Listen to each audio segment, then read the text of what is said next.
తండ్రి వీరేమి చేస్తున్నారు వీరికి తెలియదయ్యా, తండ్రి వీరేమి చేస్తున్నారు వీరికి తెలియదు కనుక వీరిని క్షమించండి. నిజంగా అక్కడ శాస్త్రులు ఉన్నారు, పరిసయ్యులు ఉన్నారు, సద్దూకయ్యులు ఉన్నారు, రోమన్ సైనికులు ఉన్నారు, ఆ తర్వాత సెంచూరియన్స్ ఉన్నారు, ప్రజలు ఉన్నారు. ఏ ప్రజలైతే దావీదు తనయ హోసన్న, దావీదు తనయ హోసన్న అని పిలిచారో వారే సిలువ వేయండి, సిలువ వేయండి అని చెప్పి ప్రభువు మీద అరిచినటువంటి వారు అనేక మంది ఆ ప్రాంతంలో ఉన్నారు.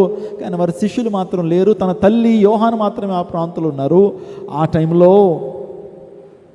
తండ్రి వీరేం చేస్తున్నారు వీరికి తెలియదయ్యా, వీరు నన్ను రక్షకుడిగా అనుకోవట్లేదయ్యా, వీరు నన్ను మెస్సయ్యగా అనుకోవట్లేదయ్యా, వారి పాపక్షమాపణ నిమిత్తమే వచ్చిన మెస్సయ్యగా వారు అనుకోవట్లేదు, వారికి తెలియకే చేస్తున్నారయ్యా, తెలుసుంటే ఇలా చేయరు అని చెప్పి వాస్తవానికి తండ్రిని వేడుకుంటా ఉన్నాడు యేసుక్రీస్తు ప్రభు. తండ్రి వీరేం చేస్తున్నారు వీరికి తెలియదు కనుక వీరిని క్షమించండి.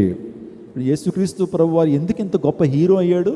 ప్రపంచవ్యాప్తంగా ఎన్నైతే దేశాలు ఉన్నాయో అన్ని దేశాల్లో కూడా యేసుక్రీస్తు ప్రభువుని దేవుడిగా ఆరాధిస్తున్నారంటే ఊసిపోక, ఆయనలో దైవత్వం లేక, లేకపోతే ప్రచారం చేస్తే ఆ ప్రచారానికి లోబడి యేసుక్రీస్తు ప్రభువుని ఆరాధించేటువంటి వారు జ్ఞానం లేక ఒక గొర్రెల వలె ఆయన వెంబడిస్తున్నారు అనుకుంటున్నారా? నెపోలియన్ అంటాడు, oh Jesus, you are so greater than మీ.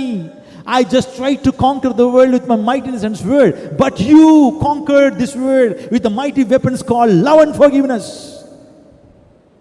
నేనైతే నా ఖడ్గము ద్వారా, నా మైటీనెస్ ద్వారా ప్రపంచాన్ని జయించాలనుకున్నాను, but you are so great. నువ్వు ఒక కార్పెంటర్కి పుట్టినవాడు అయినప్పటికీ కూడా మొత్తం నీ పేరు ఆగిపోతుందయ్యా.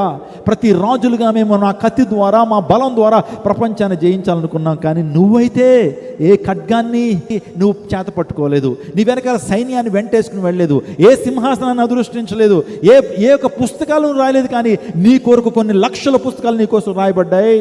నువ్వు రాజు అవ్వలా, ఏ రాజ్యాన్ని పరిపాలన చేయలేదు, కానీ we call you as the king of kings and lord of lords. నువ్వు ప్రభులకు రాజు, ప్రభులకు ప్రభుడు అని పిలుస్తావు. ఎందుకో తెలుసా? నువ్వు ఒక రెండు ఆయుధాలను చేత పెట్టావు. ఒకటి ప్రేమ, రెండోది క్షమాపణ. దీని ద్వారా ప్రపంచాన్ని జయించావయ్యా, నువ్వే గ్రేట్ అయ్యా.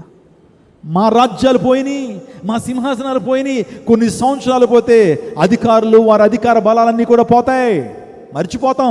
ఈ యొక్క కాలగర్భంలో అన్నీ కలిసిపోతాయి. కానీ యేసుక్రీస్తు ప్రభు 2000 సంవత్సరాల క్రితం ఈ లోకానికి వచ్చి ఇంకా ఆయన పేరు మారుమ్రోగుతాను అంది. కారణం ఏం తెలుసా? ప్రేమ, క్షమాపణ.